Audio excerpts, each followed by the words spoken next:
کودک در پیش تابوت پدر زار می نالید، بر می گفت سر کی پدر آخر کجایت می برند تا تو را در زیر خاک بسپرند. می برندت خانه تنگ و حقیر، نه در او قالین و نه فرش و حسیر، نه چراغ در شب و نه روزنام، نه در آن بوی طعام نه نشان. جسم تو که بوسگاه خلق بود، جسم تو که بوسگاه خلق بود، چون شود در خانه کوه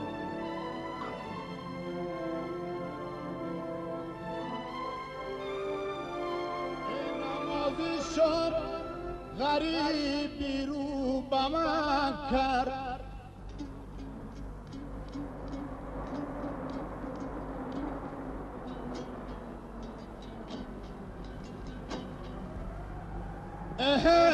دلم جوان زد و یادی وطن کرد.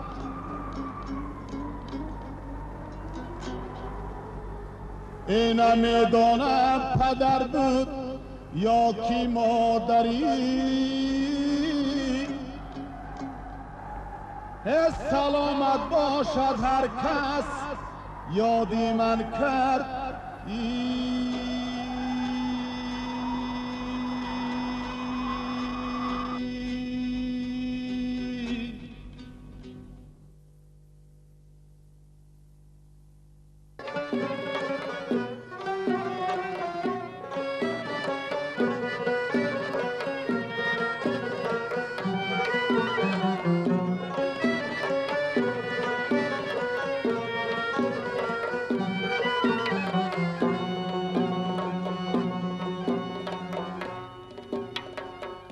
همان روزی که جانی من زی فیض آباد می رفتی،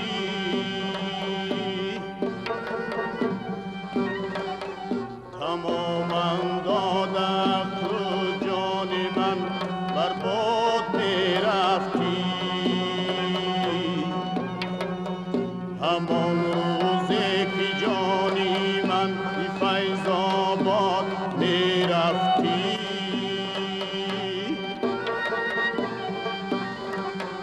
تماما داده تو جان من بر باد می رفتی. بمیرم در همان زلف و دو چشمی سرمه مستی تو،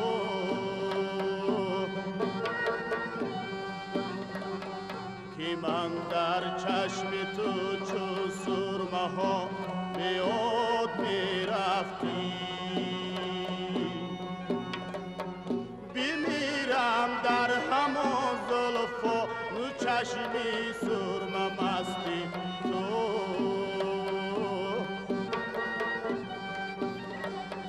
که من در چشم تو چو سرمه ها به یاد می رفتی.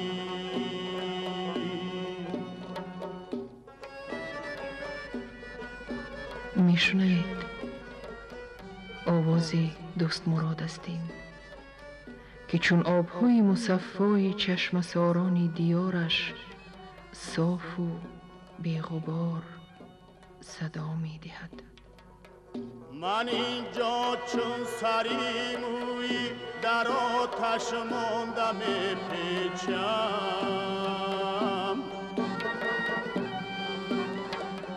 من اینجا چون سری مویی در آتش مانده می پیچم.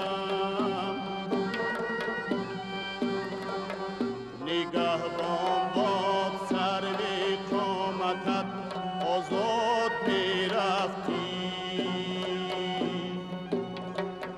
نگهبان باد سروی قامتت آزاد میرفتی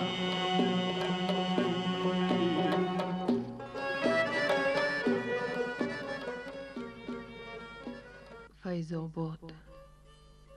زمانی دوستمراد در این کوچه ها قدم می زد. از دیدار همدیاران خود شاد می گشت.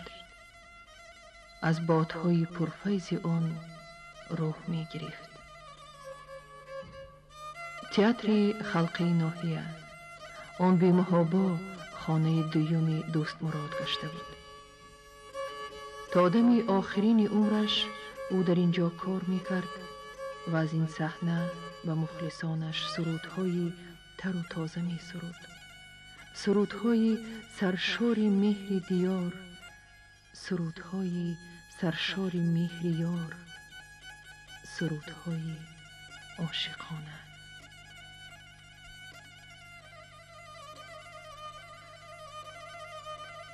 فیض‌آباد و دوستمراد، دوستمراد و فیض‌آباد. آنها گویا دو عضوی از هم جدا نشونده بودند. اکثر مردم فیض‌آباد را با نام دوستمراد می شناخت. دوستمراد باشد فیض‌آباد خود را با تمام هستیش دوست می داشت.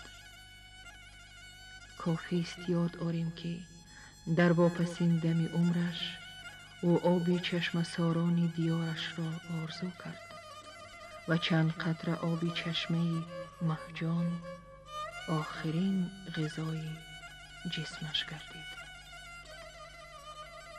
من همین عبدالقیم جان، عبدالحلیم جان، من همین جای دوست داشته برادری من همینجا بود.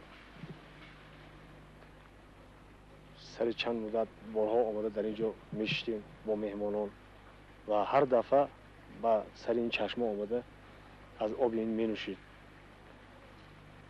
عموما او خانش کبگان، خانش مرغان وحشی را دوست می داشت و شاید الهام او از همین چشمه ها، از همین خانش مرغان طبیعت پیدا شده باشد. باز یک چیزی دیگر رو یادآور میشم. حاضر در همون زادگاه ما یک چشمه است با نام مهجان و بسیار آبی زلال دارد و در گرد این چشمه ها بارها با یار و دوستانش می نشست، صحبت می آراستیم و در لحظه های بسیار برای او وزنین حاضر به یادم می رسد. همون وقتی که بسیار وزنین بود، بیمار بود، وزنین بود، همین چشمه را یادآور شد و یک خویش ما از جا خیست، گفت که من حاضر همین آب گرفته میبرم و در مدتی 2-3 ساعت همین آب را آورد و یک پیاله آب نوشید و شکر گفت. شاید این آبی بود که آخران می نوشید.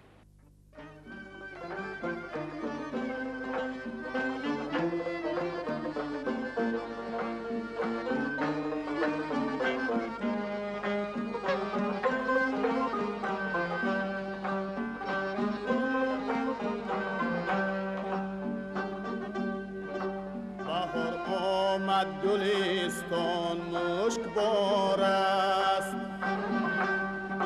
زی حسنی لال صحرا زرنگار است،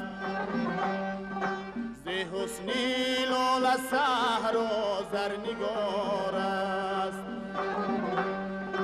بهار آمد گل و بلبل هم آغاز، چمن در بزم گل آتش نثار است، چمن در بزم گل آتش نثار است.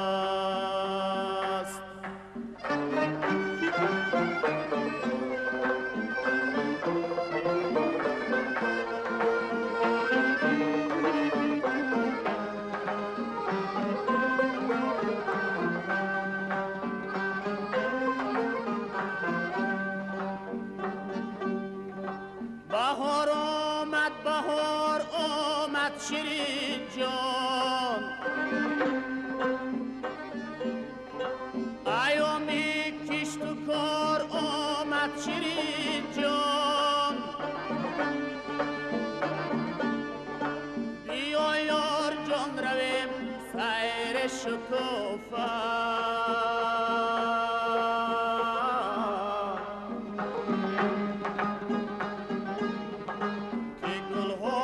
شمار آمد شیرین جان بیا یار جان رویم سیر شکوفه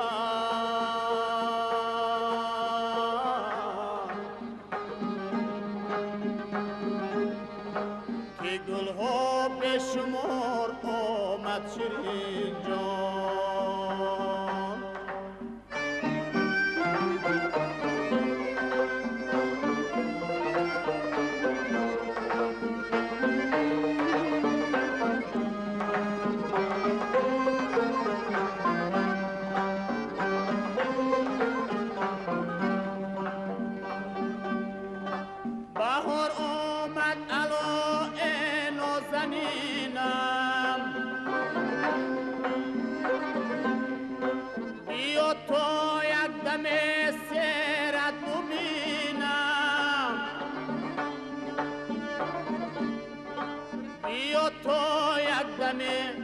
با خاطری شاد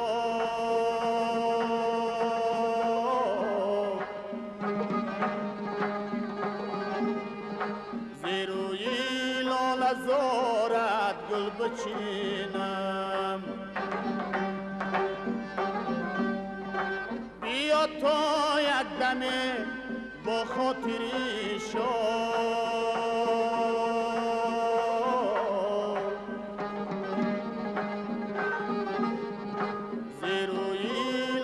زارت گل بچینم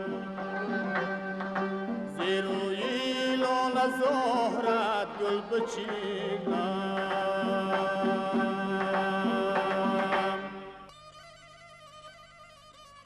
دیهه کبگریز.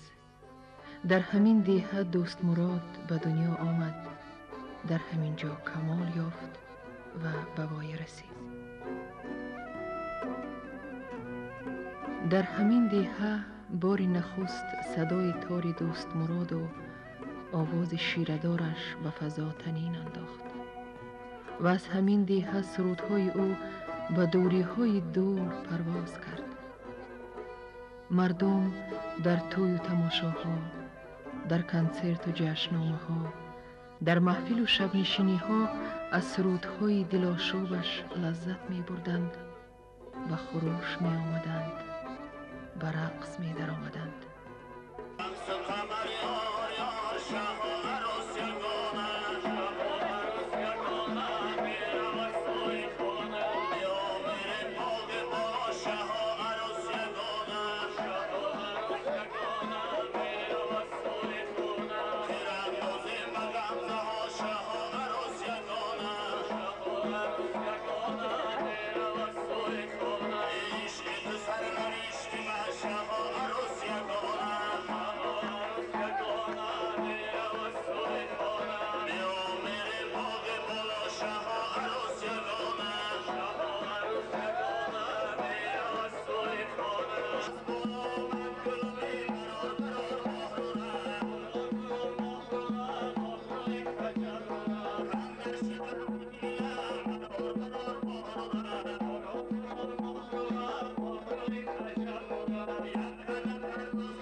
فلسفه مرگ و زندگی همیشه تفکر انسان را بند می کرد و همیشه انسان بر آن می کوشید که بر مرگ غالب آید، یعنی از خود در زندگی برای زندگان نامی و نشانی به یادگار گذارد.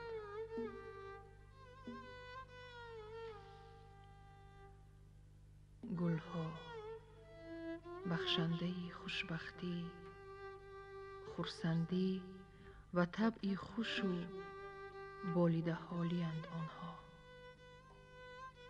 گلها در همه جا می رویند، در سر یاله ها، کشتزارها، دشت و دمنها، در کوه ها، در ساحل آبشاران، در بالای درختان، خلاصه در همه جا، در بالای قبرها نیز. سری مرقد شکفتن گل چیست؟ زندگانی به مرگ می خندد. یعنی زندگی همیشه بر مرگ غالب می آید. یعنی زندگان از خود نامی به یادگار می گذارند و مرگ قدرت نابود کردن آن را ندارد. دوستمراد نیز چنین بود. مخلصان ترانه های دلاشوبش نمی گذارند که نام او از لوح خاطرها و گوشه فراموشی رود.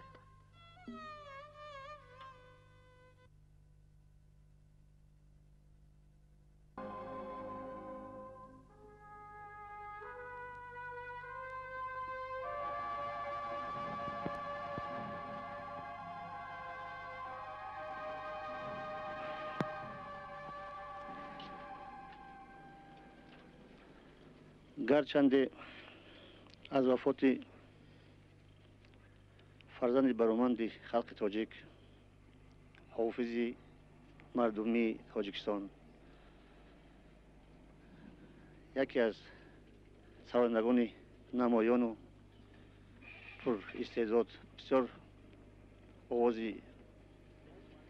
شدتناک و آواز بسیار بشیره و آواز تنین انداز جگررس بگیم اگر خطا نمیکنیم، دӯستمурод алиев قریب نیم سال گذشته باشم چشمانی بسیار دوستاش، فرزنداش، خویش تبارا، مخلصاش هنوزم پر اشک است و این دیده آنها حالا هنوز خوش نشدند. خلق تاجیک بسیار استعدادهای بسیار دارد. در قشلاقی نیست که حافظ نباشد، در خانه نیست که حافظ نباشد، در همه رایون ها است. اما با مثل دوستمراد با گمانم دیگر حافظ پیدا نمیشود.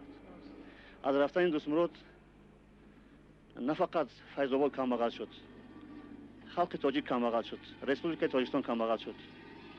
من امینم که تمام رفیقا، تمام شنونده‌های تاجیکستان، تمام دوستان، تمام همشهریاش یگان روز نامی او را، آوازی او را، آرزی او را، چهره رزیب و گندمگونی او را هیچ کس فراموش نمیکند.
ابری سریاله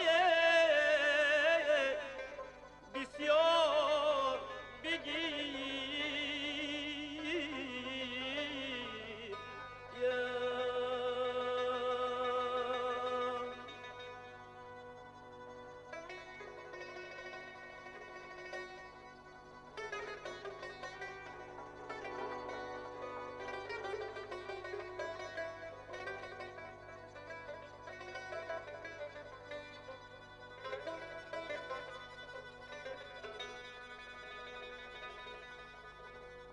از گریه من آب شود سنگ مزارت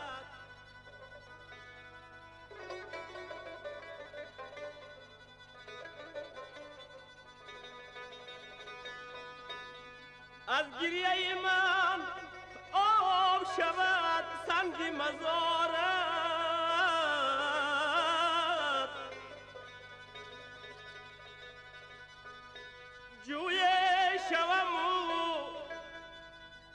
جوی شومو دیده خونبار بگیریم آه بگیریم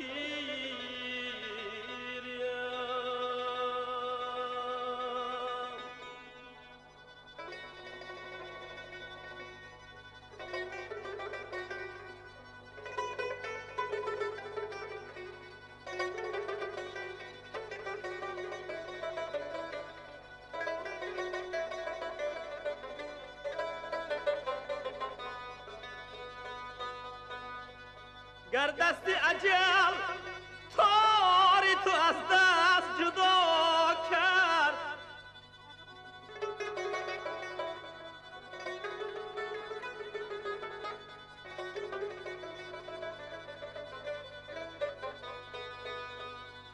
گر دست اجل تاری تو از دست جدا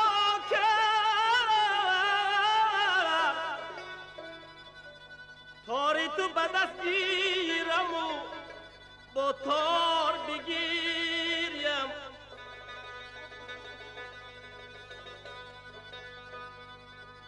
باغی گلی تو عین جوانی به خزان رفت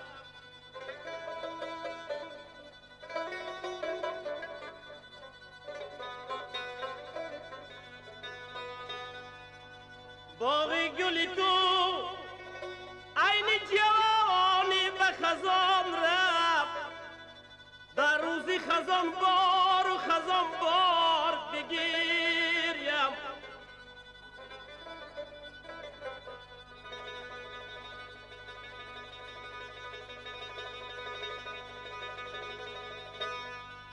بالی تو شکست آن کی بود از شعر و ترانه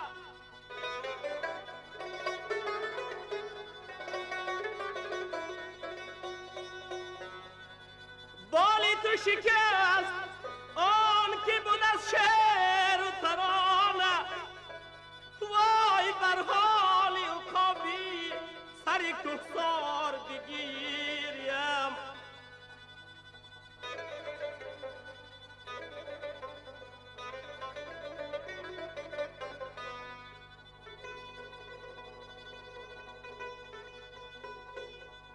آوازی تو چون چشمه الهی روان بود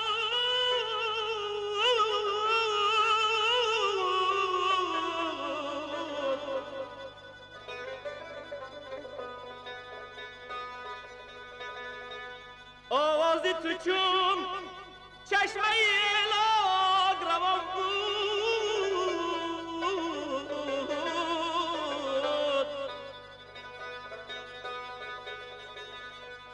چون چشمه الهی به تکرار بگیرم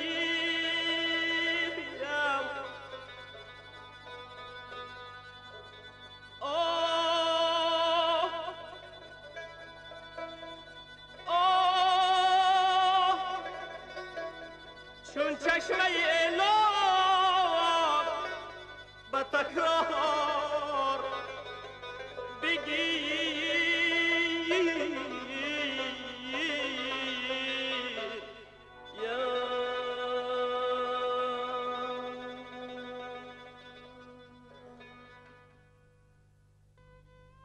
صاحب بختی بلند صنعتکاری است که در جاده صنعت روش خود، اسلوب خاص خود، مکتب خود را پیدا کرده است. دوستمراد یکی از چنین صنعتکاران بود. امروز بسیار آوازخوانان جوانی را نامگوی کردن ممکن است که خود را غایباً شاگرد او می دانند و در پیروی آوازش ترانه ها می خوانند. چندی قبل در ناحیه فیض‌آباد آزمون اولین دوستمراد خانان گذشت که در آن صنعتکاران زیادی اشتراک می کردند. آزمون باز یک بار دیگر ثابت کرد که آوازخوان مردمی در دل و دیده مردم بسا مستحکم جا گرفته است. سرودهای او، آهنگهای او، آواز او برای من بی‌حد مقبول است. برای زنده گرداندن نام او و ایجادات او همیشه میخواهم کوشم و به این مقصد به کنکورس آمدم. زندگی به سرود دوستمراد برای من معنی ندارد. سرودهای دوستمراد علی در دل من معوا گرفته است. برای همین من سرودهای او را میخوانم. هرگاه من تار به دست گیرم به اختیار دل سرودهای مرحوم دوستمراد را تقاضا می‌دهد. دوستان وقتی گذشته را اگر یاد کنیم و یاد دوستان همیشه فریاد کنیم. بود جوانمرد در این بنا سرود، خاطر ما مخلصان را شاد نمود. زنده باد سالها ای دوستمراد جان نامی تو.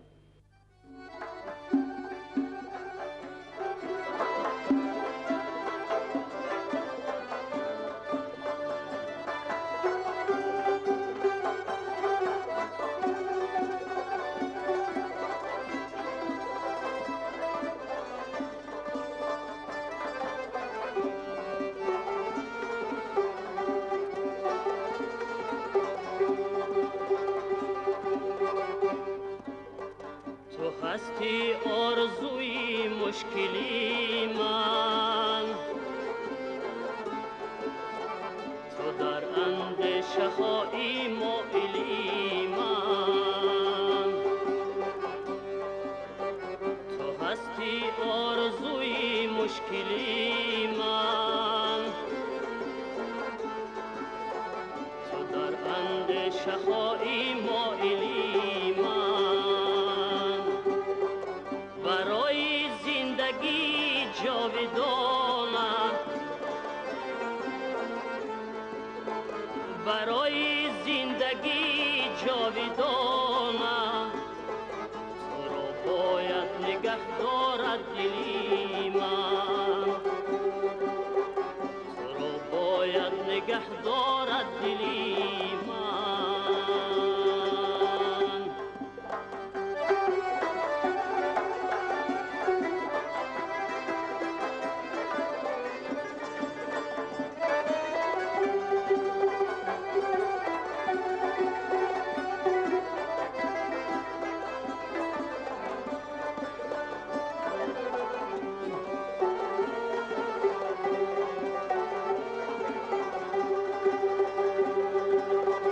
کسی که درد و غم در سینه دارد، خیالم او همه گنجی ندارد.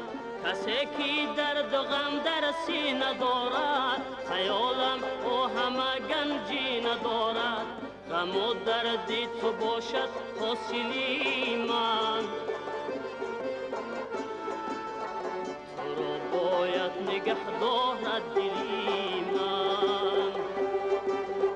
غم و دردی تو باشد حاصلی من، تو را باید نگه دارد دلی من.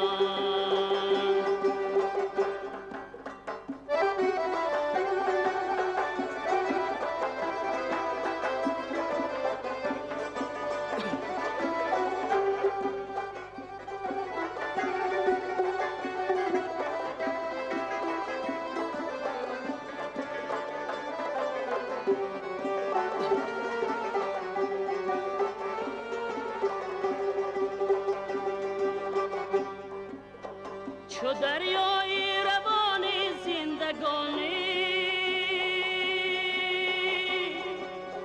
صفا بخشنده بحری جسم و جانی.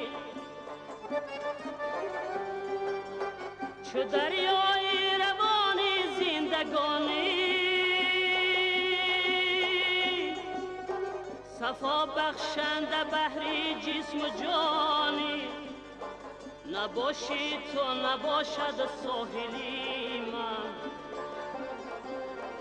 نباشی تو نباشد ساحلی من تو را باید نگه دارد دلی من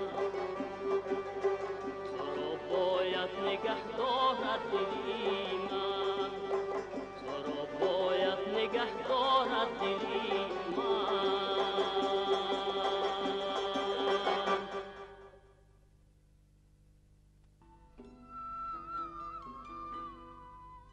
اندیشه ها بسا گوناگون می شوند آنها، خوش و ناخوش، گوارای و ناگوار، تلخ و شیرین و وابسته به وضع طبع اندیشه ها دل را اداره می کنند، خوش می دارند یا تضییق می دهند. امروز هرگاه یاد دوستمراد را کنیم اندیشه های ناخوش دل ما را به فشار می آرند. ز پرباری اگر شاخی درختی بشکند غم نیست، ولی چون بشکند شاخی جوانی گریم و گریم. جوان مردان چرا اینقدر در دنیا جوان مرگند؟ جوان مردان چرا اینقدر در دنیا جوان مرگند؟ برای قدر این یاران جانی گریم و گریم. عجب قسمتی است فرزندان خلق تاجیک را.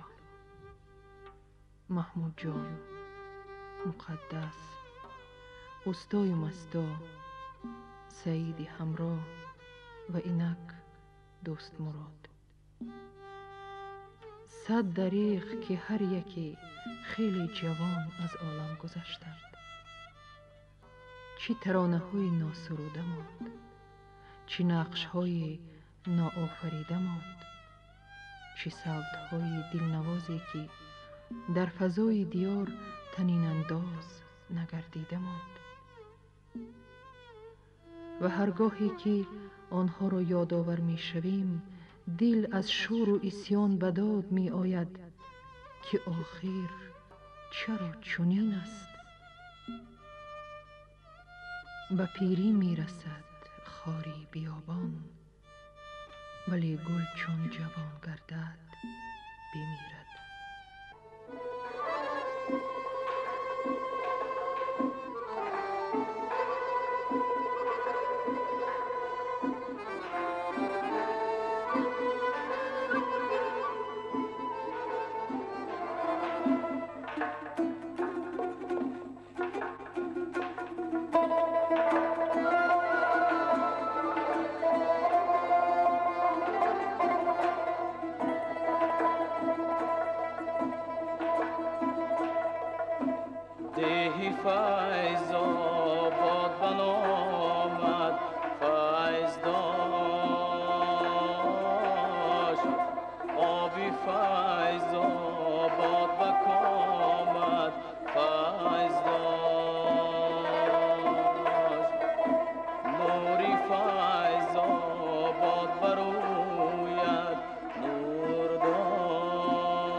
هر کی یادت کرد او را غمگین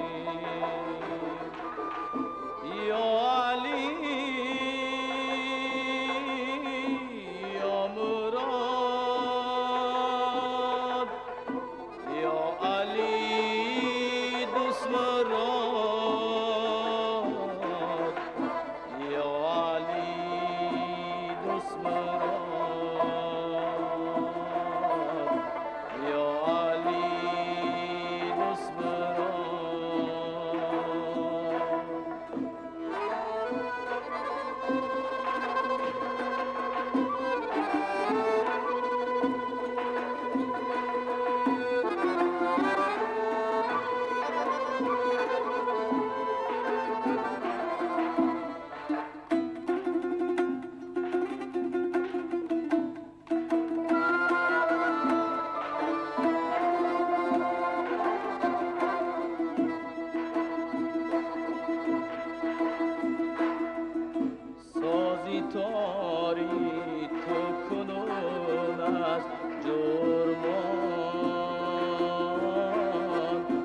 چشمی بینایت کن از نورمان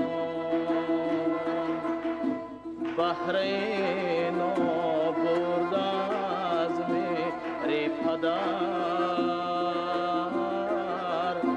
طفلکانت از کنارت قربان همسری زیبایی تو با چشمی تر در میانی خانت رنجور مان یا علی یا مراد یا علی دӯستمурод یا علی دӯستمурод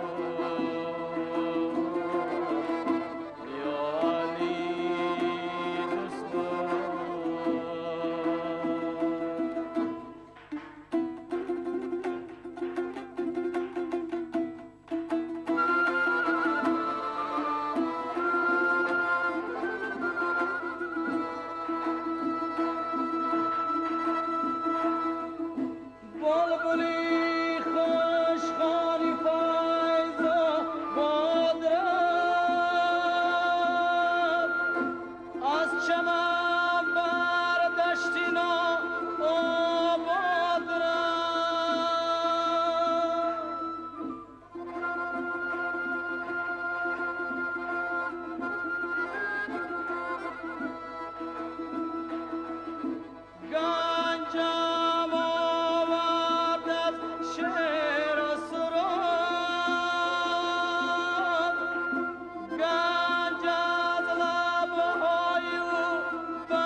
19 ماه صبر در ناحیه فیض‌آباد 40 سالگی زادروز آوازخوان مردمی دۆستمورод علییف استقبال گرفته شد. دانی دور و نزدیک همکاران خود را پذیرایی می کرد، صحبت می آراست، ترانه ها می سرود.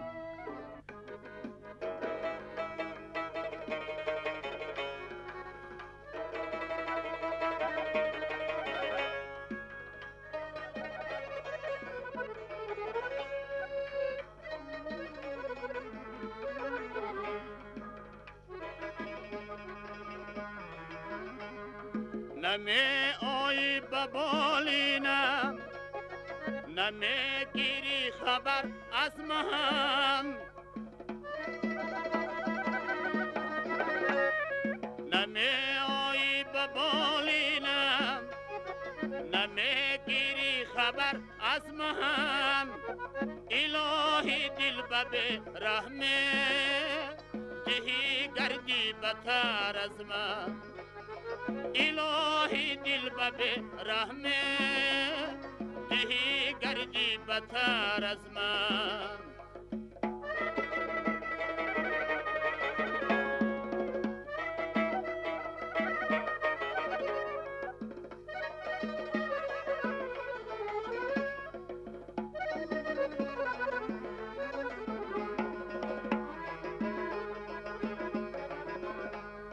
من آن مرغم که در صحنی گلستان بود پروازم،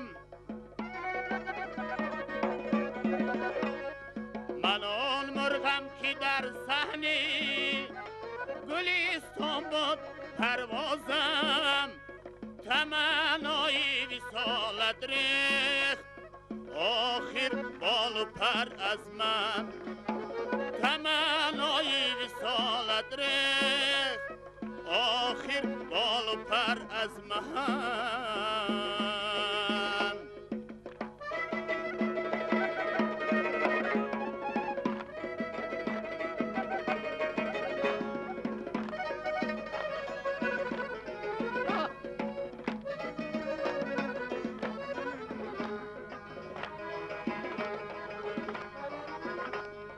نه من بازم نه تو سیدی، نه من شعرم نه تو آهو.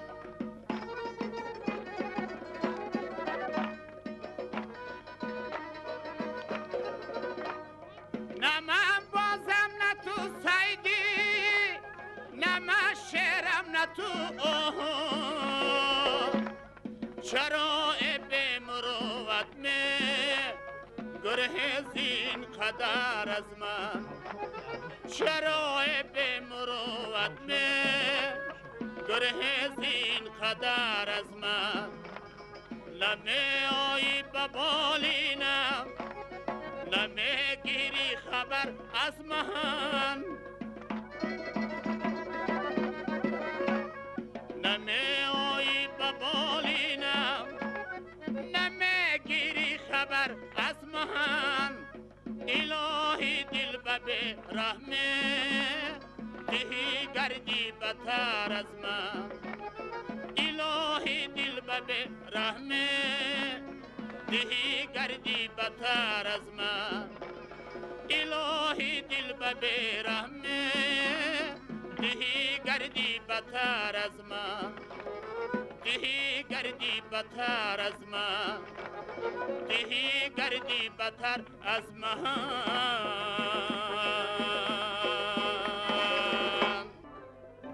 آن روز نیز در جشن زادروزش همه دعوت شدگان اشتراک داشتند. تنها خود صاحب جشن نبود. او فارغ از گیرودارها در مزار دیهه کبگریز به خوابی ابدی رفته بود و روحش این همه را نظاره می کرد. 40 سال آخر تنها نصف عمر انسان است آن.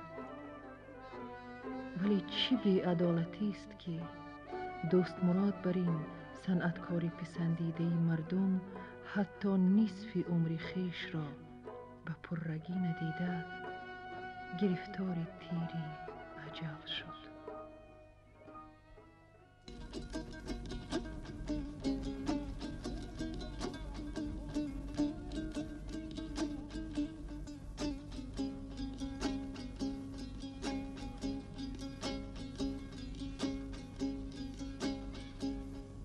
برادر خاک پایت توتیا گر تو ما را دوست می داری بیا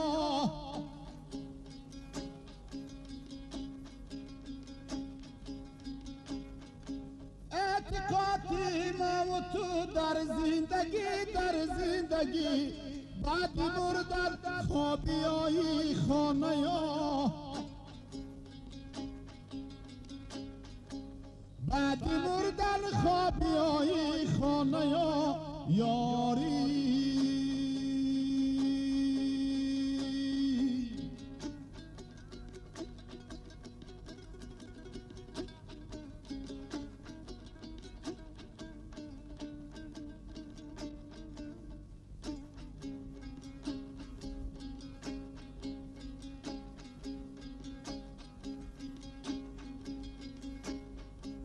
در غریبی رفته دردم افزون می شود کس نمی داند که آخر حالی من چون می شود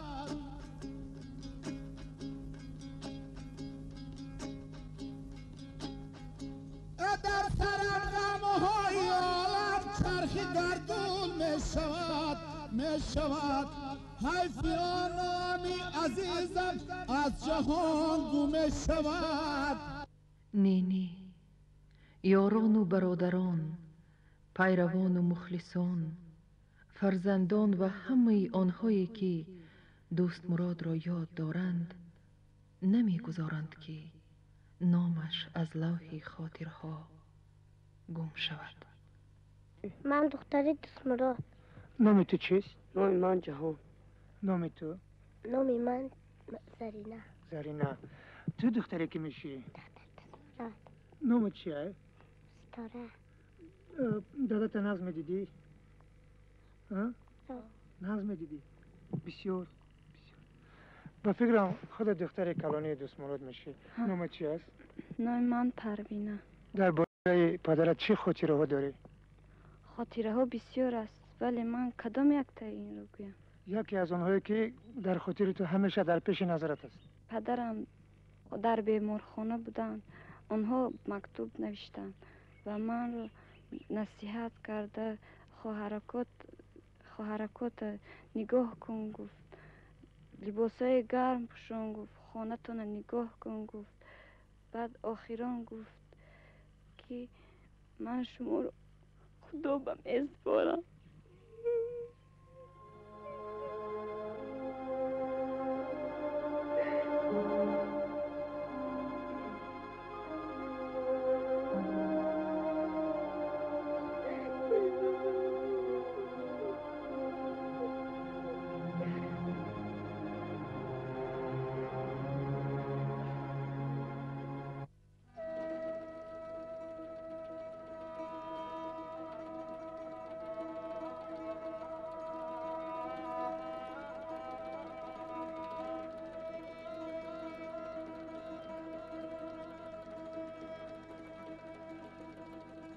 بمان گل برگی روی من خزان گردد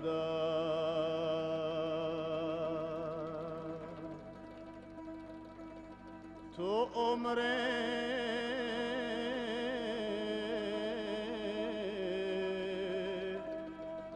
جاویدانو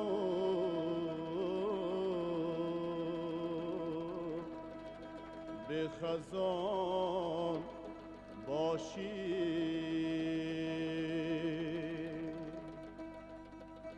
تو عمره جاویدانو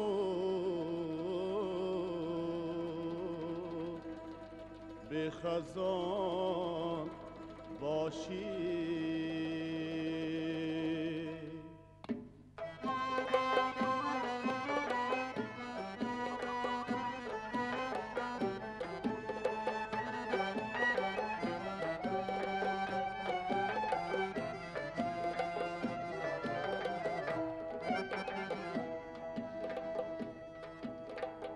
بمان مسوزم و تو در امان باشی بمان من میرم و تو جاویدان باشی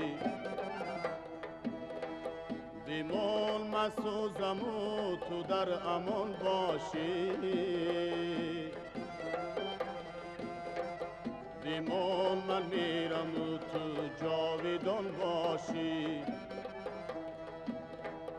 بمان هر لحظه چنگین و مرادی ها بر رخسارم خطی آژن میگذارد بمان هر لحظه چنگین و مرادی ها بر رخسارم خطی آژن میگذارد بمان عشقی تو چون زخم نهان دل مرا هر لحظه و هر روز آزارد بمان عشقی تو چون زخم نهان دل مرا هر لحظه و هر روز آزارد.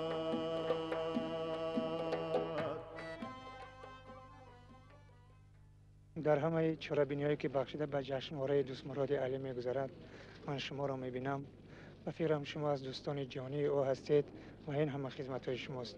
نه عبدالقیوم جان، منم فقط ما برای دوستی عزیز یک لوحه یادگاری در قصر مدنیت و سنگ یادبود در سر مزار و خانه او را به خانه موزه ترتیب داده و چخیلی که دیده ایستادید یک مجسمه نو قدر کلانه با مدد راهبران رایون و خلق دیارمون ساخته و در آینده ما با امید داریم که با یاردم راهبران رایون در همینجا یک باغ خوب بنیاد کنیم برای دوستی جانی و دوستی عزیزم دوستمراد علی. امروز در نزد این هیکل یادگاری همه دوستان همکورسان نزدیک دوستمراد علی جمع آمدند که از تمام ناحیه‌های ریسپوبلیکا، چه از خطلان، چه از لنین‌آباد، چه از ولایت автономии بدخشان کوهی، خلاصه همه برای یاد نیکی دوستمراد به همینجا جمع آمدند. در این فصل زیبا شادروان دوستمراد جان تولید گردیده است که همین طبیعت زیبا حافظ ممتاز را به دنیا آورد و از روی عنعنه نیکی همکورسان که ما هر سال در روز تولید این کس به کفگوریز می آمدیم افسوس میخوریم که امروز او همراه ما نیست، لیکن ما همه همکورسان از تمام ناحیه ها برای یاد خاطر اون کس به اینجا جمع آمدیم که روز تولید اون کس را جشن گیریم و باز بار دیگر خاطر نیکی او را به خاطر بیاوریم و ما امیدوار هستیم هیچگاه خاطر او از دلهای ما دور نخواهد شد. بله، دوستانش عزم آن را دارند که نام دوست مراد جاویدانه بماند و همین طور هم می شود. از دوست مراد سرود و ترانه های زیادی به یادگار ماندند، ولی ما یک لحظه سخنگویی او را دسترس کردیم و حالا همراه آن را می شنویم. مرحمت دوست مراد، سخن به شما. چی بگم؟ چند سرود خاطری بخونیم برای شما. همه شب بخیر بگیم. مرحمت.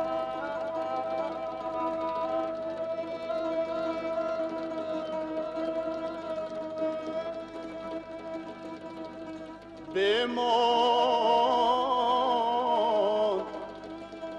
گل برگی روی من خزان گردد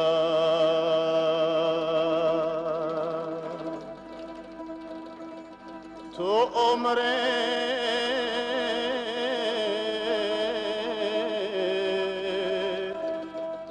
جاویدانو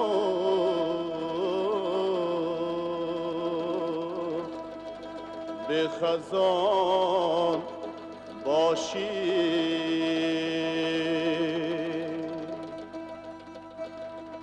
عمره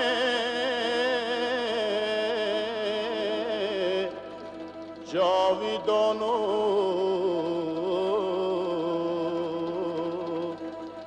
به خزان باشی.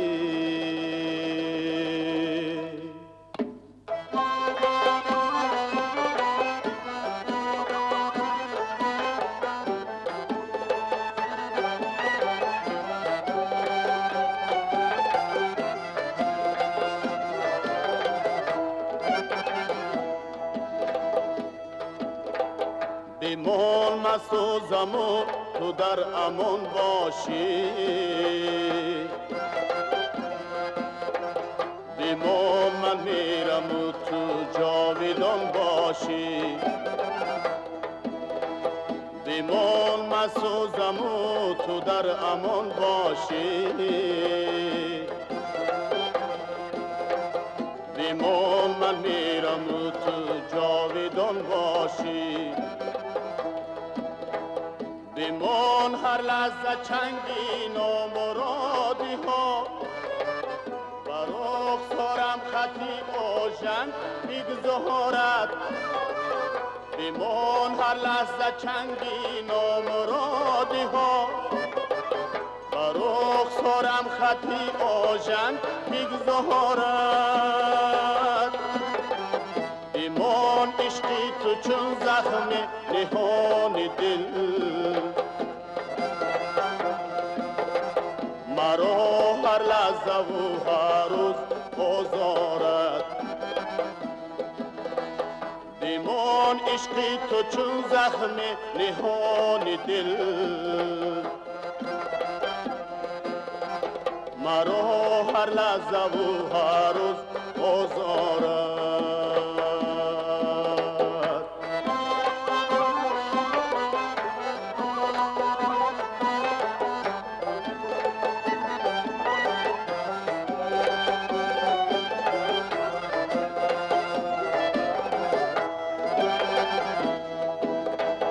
توانی صد توانا را به تو بخشم،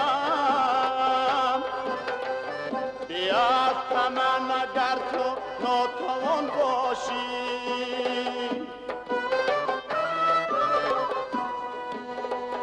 و پاس این همه امید قربانی، مبادا دشمنم را یاری جان باشی. مبادا کی عزیزی دیگران باشی. بیمان مسوزم و تو در امان باشی. بیمان من میرم و تو جاویدان باشی. بیمان مسوزم و تو در امان باشی. بیمان من میرم و تو جاویدان باشی. بیمان من میرم و تو جاویدان باشی.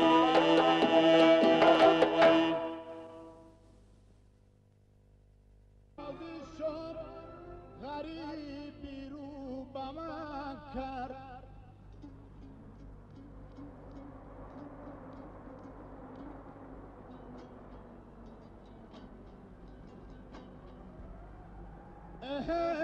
دلم جوان زد و یادی وطن کرد.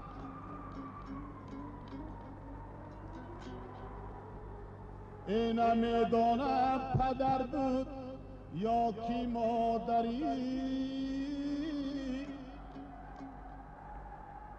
سلامت باشد هر کس یادی من کرد.